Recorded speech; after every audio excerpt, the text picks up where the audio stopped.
할렐루야. 오늘도 굿TV에 함께 하시는 여러분들을 주님의 이름으로 사랑하고 축복합니다. 우리는 지금 계속 가나안의 영성에 대한 중요성을 살펴보며 우리가 계속 지금 은혜를 나누고 있죠. 하나님 이스라엘 백성들을 애굽이라고는 죄의 현장에서 구원하여서 광야궤로 들어오게 하셨고, 광야궤에서 말씀이라는 선물을 주시고 드디어 순종을 통해서 요단강을 건너 가나안 땅까지 들어왔습니다.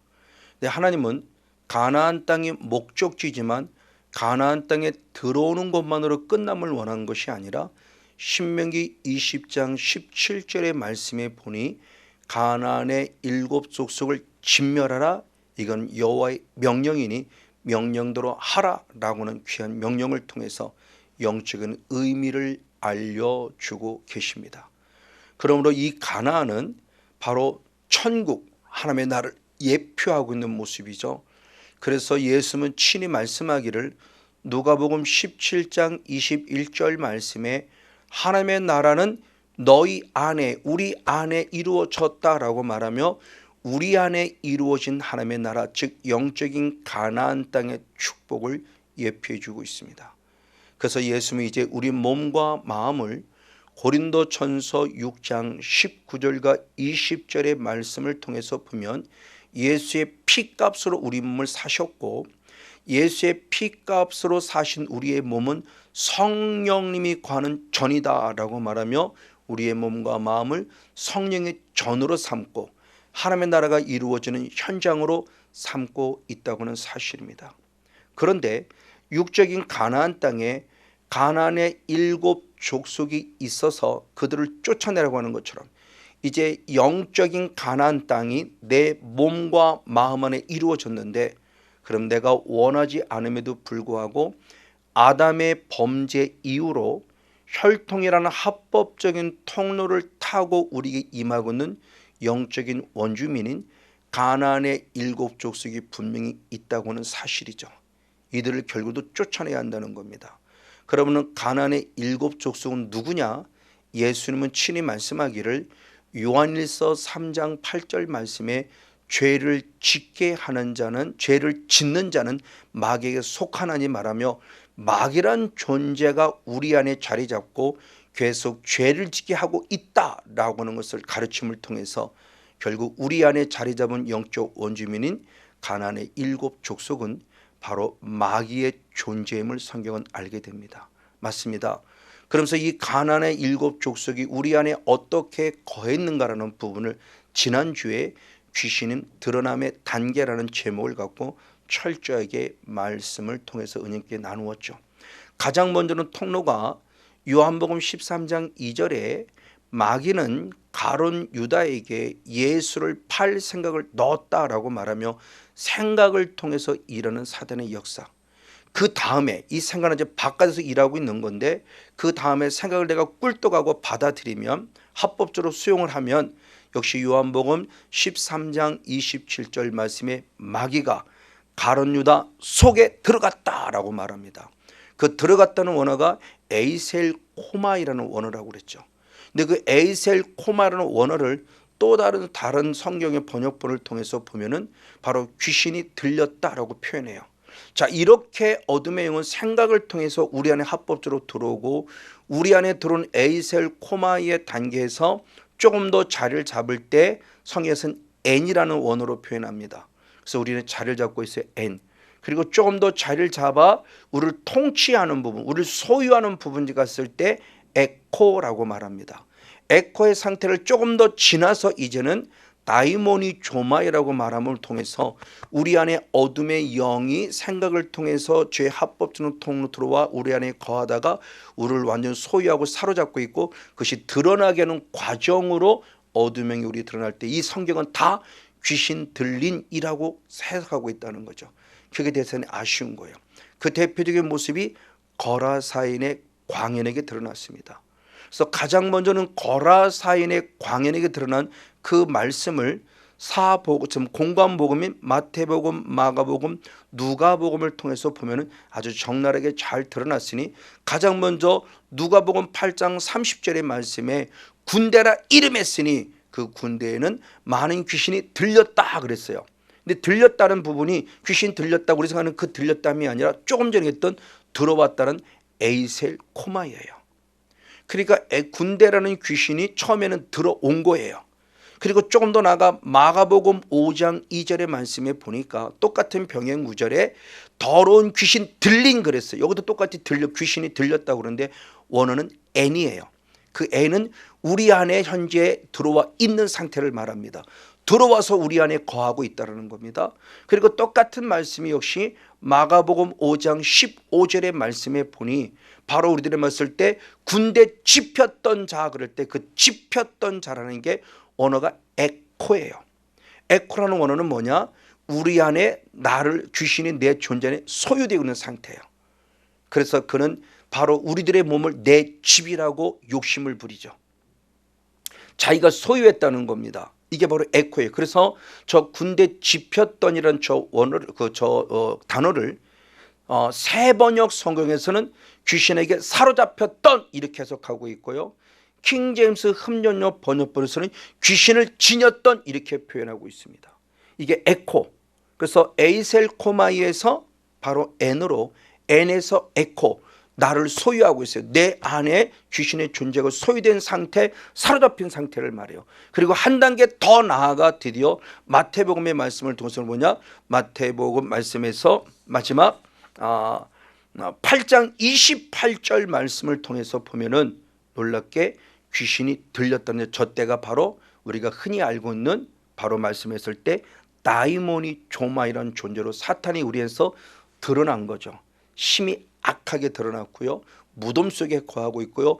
그 누구도 이길 수 없을 만한 큰 힘을 가진 자. 그러니까 거라사인의 광인도 처음부터 광인이 된 것이 아니라 어떤 때를 통해서 사단이 들어왔고 사단에 들어와서 N이라는 곳으로 거하고 있고 더 나아가 에코 상태로 자리 잡고 있고 그리고 더 나아가 증상이 드러난 단계를 통해서 이와 같이 사단의 존재가 서서히 드러나고 있음을 말씀해 주고 있습니다. 이것에 대한 궁금함의 모습은 지난주 우리 귀신 드러남의 단계란 단어를 제목을 가지고 한 번 더 보면 더 자세히 알아볼 수 있을 겁니다. 맞습니다. 바로 이에서 야고보 사도 역시도 똑같이 말씀했으니 야고보서 1장 15절의 말씀에 욕심이 잉태한 즉 죄를 낳고 죄가 장성한 즉 사망을 낳다고 표현하며 바로 사단의 존재도 잉태되었다가 자라면서 결국 죽이는 단계를 말해주고 있죠. 처음부터 다이모니 조마이로 드러나는 게 아니었다는 겁니다. 그래서 예수님도 똑같이 말씀했으니 요한복음 10장 10절 말씀에 도적은 사단을 대표하고 있죠. 도적질하고 두 번째 죽이고 세 번째 멸망시킨다고 말한 우리를 서서히 내 안에 사단의 존재가 가득 참으로 말미암아 마지막에는 멸망시키는 단계까지 나아가는 사단의 과정을 한번 살펴볼 수 있게 됩니다. 맞습니다. 바로 이에서 주님이 우리들에게 가나안 7속을 마음의 성전, 몸의 성전, 영적인 가나안 땅에서 쫓아내야 한다는 것은 결국 지금 영적 싸움의 원리를 알려주고 있는 것이죠. 그래서 주님이 이 땅에 오신 목적을 분명히 가르쳐 주셨으니 요한일서 3장 8절 하반절의 말씀에 하나님의 아들이 나타나신 것은 마귀를 멸하라 하심이라 라고 말하며 이 땅에 오신 목적을 확실하게 알려주셨습니다. 그리고 그 실체를 보여준 거죠. 그게 예수님의 첫 사역이었죠. 그래서 마태복음 4장에 예수님의 3번의 시험을 받는 사건을 통해서 영적 원리를 알렸으니 마지막 3번째 시험에서는 이기죠. 어떻게 이기는가? 10절과 마태복음 4장 10절과 11절의 말씀이 사탄아 떠나가라 라고는 귀한 명령을 내립니다. 그때 사탄이 예수를 떠나갔다라고 표현을 통해서 이 땅에 마귀를 멸하러 오셨다는 사역을 실제로 증명하고 보여주신 예수님의 멋진 모습을 볼 수 있게 됩니다. 근데 이 사탄의 존재를 쫓아내는 것은 결국 누구냐? 성령님이에요. 그래서 역시 예수님이 친히 말씀하기를 마태복음 12장 28절 말씀에 하나님의 성령을 힘입어 귀신을 쫓아냈다라고 표현하며 그 결과 하나님의 나라가 이미 우리에게 임했다라고 표현하면서 귀신을 쫓아내는 것은 성령님을 가르쳐주니 예수님마저도 성령을 힘입어 쫓아냈다는 거예요. 그럼 중요하죠. 그럼 우리는 어떻게 성령을 받을까요? 성령님이 내 안에 임하셔서 영적 싸움을 싸우는 단계로까지 성장해야 되는데 그 첫 번째 스타트가 바로 사도행전 2장 38절입니다. 회개하라. 죄사함을 얻을 것이요 성령을 선물로 받으리라. 아멘. 회개를 통해서 성령이 우리에게 임하는 모습을 분명히 말씀해 줘요. 근데 이 회개가 단번에 그냥 일상적인 모습이 아니라 잘못해서는 한 번의 모습이 아니죠. 신앙의 단계에 따른 회개를 분명히 말씀해요. 그래서 레위기 4장과 레위기 16장의 말씀을 계속 통해서 보면은 어떻게 표현됐는가? 가장 먼저는 마당들의 영성을 통해서 번제단 앞에서 회개합니다. 그럴 때 성령을 선물로 주죠. 그리고 신앙의 단계가 한 단계 성장해서 성소의 신앙에 들어갔을 때는 분향단 앞에서 또 피를 뿌리는 회개할 때 죄사함 받고 또 성령을 선물로 받고, 한 단계 더 나아가 휘장의 자리에서 또 피를 뿌리며 회개함을 통해서 죄사함 받고 역시 성령을 선물로 받을 것이고, 그리고 마지막 지성소까지 들어가 속죄소 앞에서 또 피를 뿌리며 회개할 때 역시 죄사함 받고 성령을 선물로 받을 것이라는 거죠. 맞아요. 우리의 영성의 단계에 따라 계속 회개함으로 죄사함 받고 성령을 선물로 받으니 우리의 영성이 계속적으로 성령을 사모하고 받을 필요성에 대한 부분을 가르쳐 주고 있다는 것이 영적 원리를 통해서 살펴보게 됩니다. 즉 해서 성령이 채워지지 한다는 것을 성막의 영성에도 살펴볼 수 있어요. 이와 비슷한 모습으로 하나님께서는 에스겔을 통해서 이스라엘 회복을 약속할 때 에스겔 47장 1절 말씀에 성전에서 물이 흐른다라는 표현을 해요. 이스라엘 회복을 약속할 때 성전에서 물이 흐른다라고 표현해요. 그럼 성전에 흐른 이 물은 무엇일까요? 예수님 역시 친히 말씀하셨으니 요한복음 7장 38절 39절의 말씀에 예수를 나의 구원자로 믿을 때 우리의 배에서 성령의 생수가 흘러넘치는데 그 성령의 생수가 바로 성령님이다라고 예수님이 친히 말씀하셨어요. 우리의 마음의 영역에서 우리의 배에서 계속적으로 성령의 생수가 흘러야된다라고 말하며 성령님이 성전으로부터 흐르고 있음을 환상 가운데 보여준 거죠.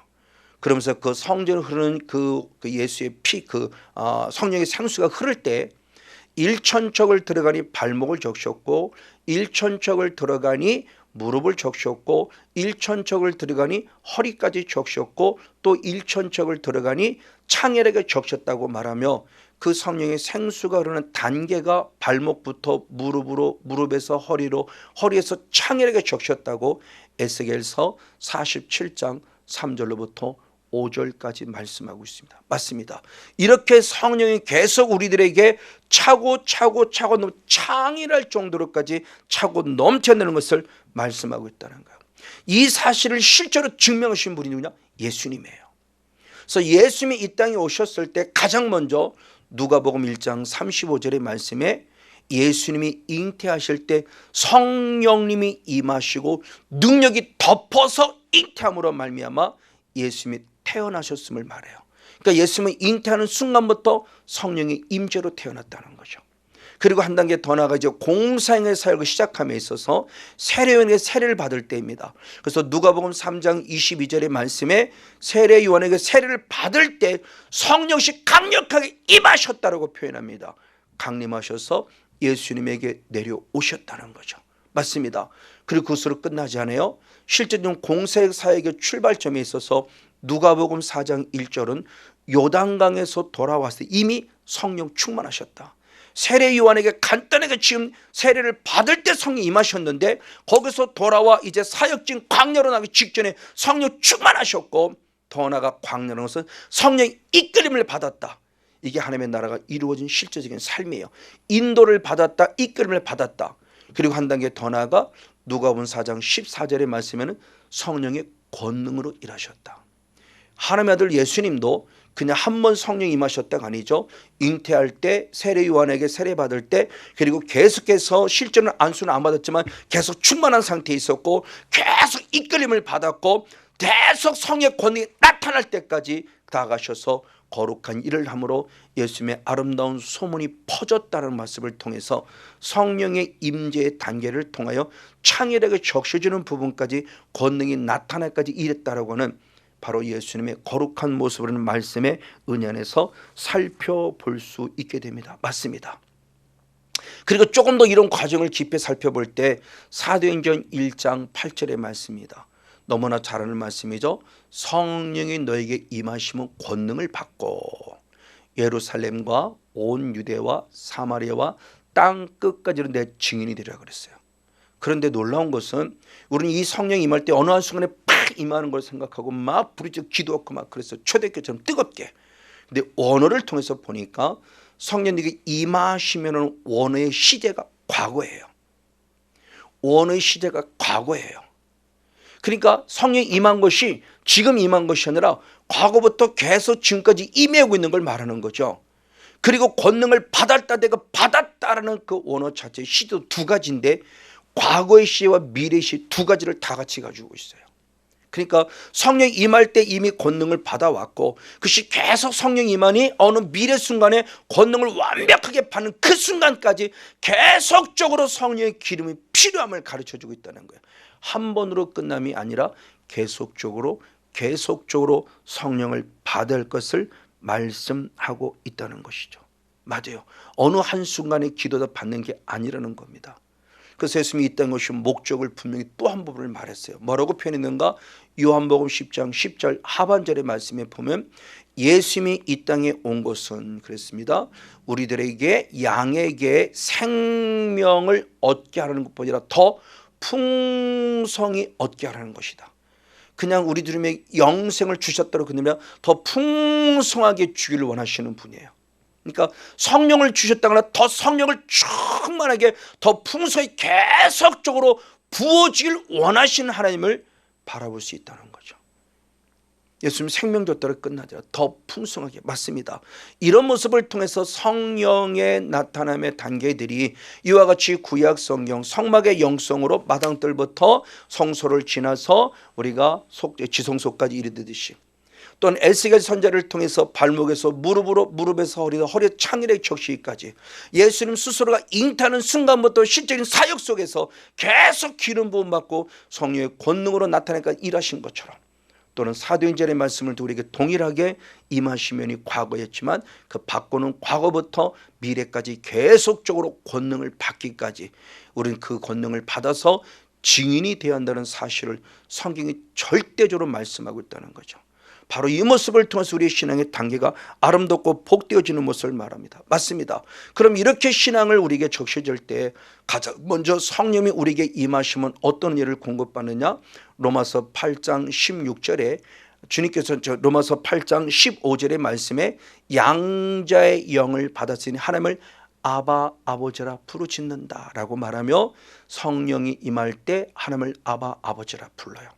똑같은 내용이지만 고린도전서 12장 3절 말씀을 통해서 보면은 성령이 내게 임하시면 예수를 나의 주라 부를 수 있다라고 말하며 성령이 임할 때 물론 어린아이 신앙이지만 아기의 신앙이지만 성령이 임할 때 드디어 하나님을 아바 아버지라 부를 수 있고 더 나아가 예수를 나의 구원자 주라고 부를 수 있는 은혜가 있다는 걸 성경이 말씀해요. 그리고 조금 더 나아가 계속 성령의 기름 부어진 은혜가 있을 때 로마서 8장 16절에 드디어 하나님이 우리를 자녀로 증거해 주신다. 성령님이 드디어 우리를 자녀로 증거하고 인정해 주신다고 말하며 성령님을 통해서 하나님을 아바 아버지라 부를 뿐만 아니라 그 성령님이 우리를 확실하게 하나님의 자녀를 증명해 주고 있다는 사실은 놀라운 은혜가 아닐 수 없습니다. 맞습니다. 이런 단계를 거쳐 계속 성령의 기름 부음이 있을 때 로마서 8장 14절의 말씀에 드디어 성령의 인도함을 받는 단계까지 나간다는 거죠. 조금 전에도 예수님의 모습도 보았지만 성령 충만함으로 끝남이 아니라 성령의 이끌림을 받은 것처럼 이제 우리도 하나님을 아바 아버지로 부르면서 내 마음대로 살아가는 모습이 아니라 하나님의 원하신 진정한 성령의 이끌림, 성령의 인도를 받는 삶이 있다는 사실을 가르쳐 주고 있습니다. 여기까지 성령의 충만함이 채워져야 한다는 것이죠. 맞아요. 이렇게 성령의 인도를 받고 이렇게 채워짐이 될 수 있을 때 결국 하나님이 우리들에게 은사라고는 놀라운 은혜를 주심은 성경은 또 우리에게 알려주고 있습니다. 그래서 고린도전서 12장 4절과 7절의 말씀에 보니 하나님이 주시는 은사는 한 성령이 주신데 이 성령이 우리 은사를 주실 때 중요한 얘기를 했어요. 이 성령의 나타남을 통해서 모든 사람들에게 유익을 주는 것이다. 할렐루야. 맞아요.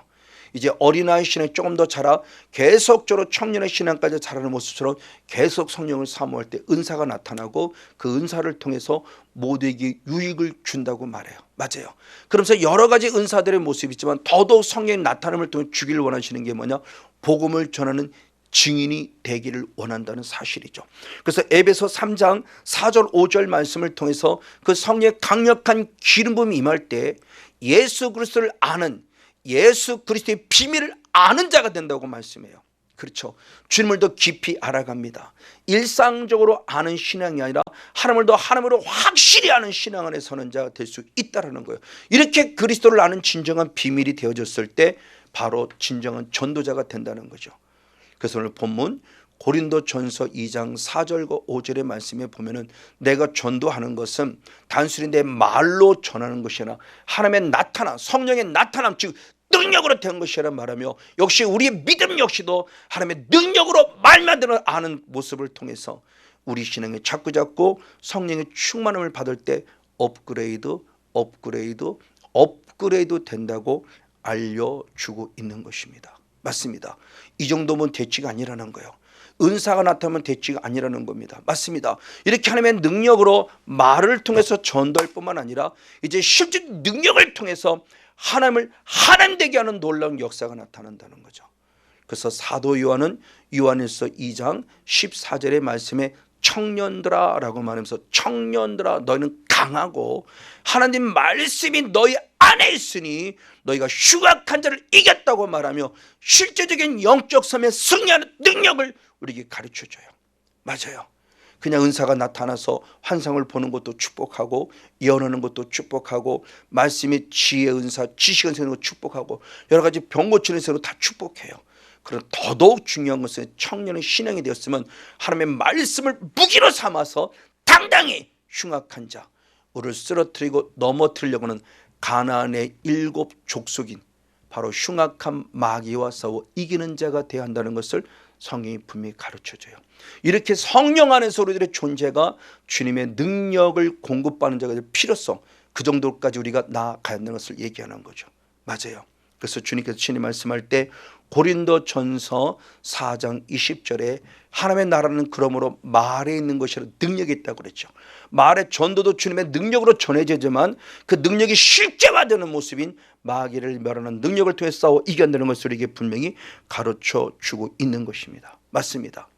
그래서 결국 예수를 나의 구원자로 믿는다고 하는 이 청년의 신앙이 결국 무엇이냐 했을 때 마가복음 6장 17절에 믿는 자들에게는 이런 표적이 따를 것이니 귀신을 쫓아내고 세방언을 말한다 그래요. 첫 번째가 귀신을 쫓아내면 세 번째 그 믿는다. 그 이 믿음이 그냥 어린아이 같은 믿음이 믿습니다는 믿음의 천을 말하는 건 아니겠죠. 문자로는 믿는 자라고 말했지만 의미적으로는 최소 못해 청년의 신앙까지는 자라야만 어둠과 싸워 이길 수 있다는 걸 성경이 말씀해 주고 있는 거죠. 맞아요. 그래서 사도 바울도 디모데후서 4장 7절 말씀에 믿음의 선한 싸움을 싸우고 나의 달려갈 길을 마치고 믿음을 지켰다라고 표현해요. 그 믿음을 지키는 영성, 바로 그 모습이 선한 싸움을 통해서 이루어진다는 것이죠. 그럼 여기서 끝나냐? 아닙니다. 한 단계 아비의 신앙까지 자라야 돼요. 그럼 아비의 신앙은 결국 뭐냐? 예수를 나의 구원자로 믿을 뿐 아니라 그분을 닮아가는 영성에 대해서 말씀합니다. 그래서 에베소 4장 13절의 말씀에 보는 그리스도의 장성한 자의 분량이까지 자라라 그랬어요. 그리스도의 장성한 분량. 그래서 똑같은 말씀을 로마서 8장 29절에서는 그리스도를 본받으라 그랬어요. 그리스도의 형상, 아들의 형상을 본받게 하기 위해 정하셨다고 말씀했고, 똑같은 말씀이 베드로후서 1장 4절의 말씀에 신의 성품에 참여케 한다고 그랬고, 11절의 말씀 그럴 때 하나님의 나라에 넉넉히 들어간다고 표현해요. 이 말씀이 얼마나 중요한 의미이죠. 맞습니다. 바로 이런 모습을 통해 내가 살고 나도 살고 다른 더 많은 삶을 살리는 아비의 신앙까지 자라는 성령의 나타남을 일으키는 자. 그래서 에스겔 47장 12절의 말씀에 나도 살고 남도 살린 실과 약절이 내렸으니 계속적으로 성령 충만함을 공급받아 한 달로 확장시키고 나도 살고 더 많은 삶을 살려내는 믿음의 주인공 우리 모두가 되어지기를 예수님으로 간절히 축복하고 축원을 드립니다.